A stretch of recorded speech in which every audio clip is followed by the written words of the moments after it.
आरंभ नमन ओडिशा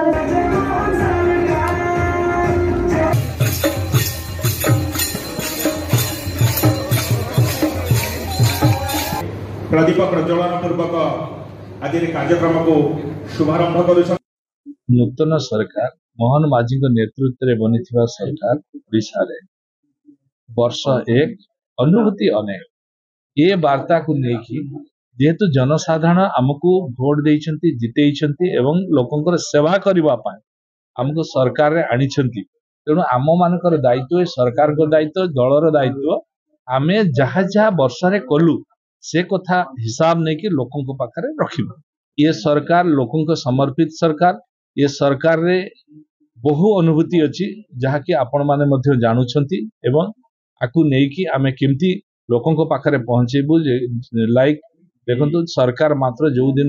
एक दिन माने आज दिन आरंभ हैला आज दिन एक घंटा भितरे आमे कैबिनेट करथिलु एवं बड़ निष्पत्ति मध्य नियाइतिला प्रभु श्री जगन्नाथंकर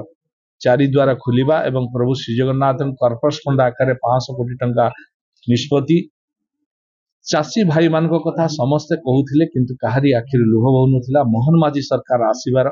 1 घंटा भितरे बड़ा निष्पत्ति नियागला ताको पई 800 टंका कर्पस फंड इनपुट सब्सिडी घोषणा करागला एवं तांको 3100 टंका पर्यंत सहायक राशि मूल्य दियागला।